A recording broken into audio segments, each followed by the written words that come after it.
Releasing anxiety. Okay, so do you guys know that? By the way, I'm Dr. Jeff, Chief Medical Officer at Rhythmia Life Advancement Center. So releasing anxiety is a very important concept during this pandemic because we've all been cooped up. There's a lot of unknowns. There's a lot of sadness going on. There's a lot of crazy stuff happening. There's a lot of actually good change happening too. There's a lot of cool things happening, obviously at the same time. There's always an equal opposition stuff. Where there's a lot of good, there's a lot of bad. There's a lot of bad, there's a lot of good. It's like a yin yang. So releasing anxiety, I think, is a very key thing during this time because there's a concept called psychosomatic response in psychology and psychiatry. And what that means is if I feel anxiety and I don't process it, I don't release it, I don't let it out, I just kind of keep it inside of me, I don't talk about it, I don't exercise to get it out, whatever the mindfulness techniques that we have to do, yoga, meditation, whatever it might be, if we don't do those things and we just kind of keep it inside, what ends up happening is, in a psychosomatic response, is that it manifests physically. So my anxiety will manifest physically. That's where stomach cramps occur, abdominal issues, panic attacks can happen, all kinds of just different autoimmune things can occur. There's a lot of research that's done in the medical field that shows how anxiety, if it's stored inside the body, leads to all kinds of illnesses. And basically it just leads to a lot of discontent, and it can lead to mental health issues. So it's very important during this time to be able to release your anxiety, and there's healthy ways to do that. There's plenty of unhealthy ways too, right? There's opposition in all things. There's unhealthy ways to do it. Drugs and alcohol are an unhealthy way, and violent stuff is obviously unhealthy. But the healthy way to release anxiety is to just be mindfully present that that's what's happening, and to just like get it off of you in a way that I like to do physical activity. I like to go run, go for a swim, or lift weights, or do martial arts, or whatever I like to do, surf. That's the stuff I like to do that gets the anxiety off of me. Now, I can go surfing and just surf and has nothing to do with anxiety releasing. Or I can surf in a mindful way that gets anxiety out.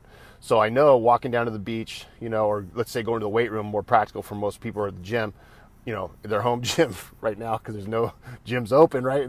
But if you're going to go for, like, let's say a run, I can just run and whatever. Or I can say this run is because I'm anxious from XYZ things, or I don't know where my anxiety is coming from, but I just know I have some. So I'm going to release this with every step, and it's going to release out of my body. I'm breathing it out, breathing in air. I'm releasing the energy of the anxiety. It's leaving me. I'm mindful about it. I have a mind-body connection to my emotion. That's very important to have a mindfulness sort of vibe.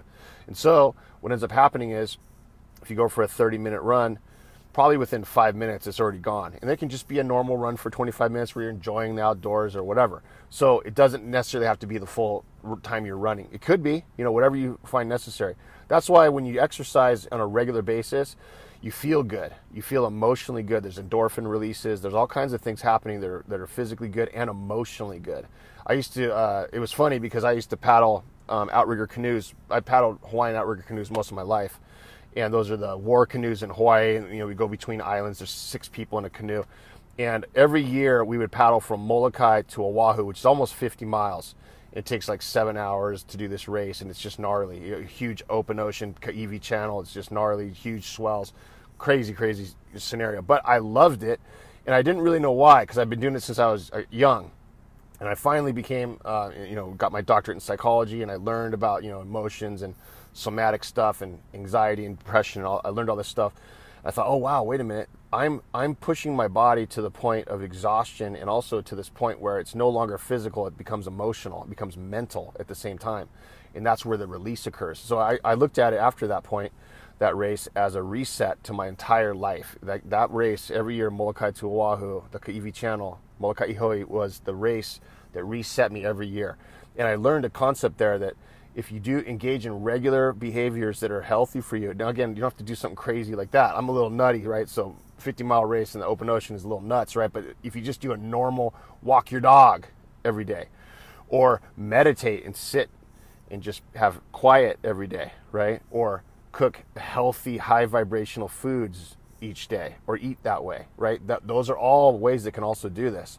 So it's very important to release the anxiety during this pandemic time We don't want to store it. We don't want to hold it in our body, because that just leads to health problems and more anxiety and more fatigue and more panic stuff. It sucks, right? So get it out, release it, try to be positive. This is going to end soon, hopefully. You know, again, wishful thinking, I hope.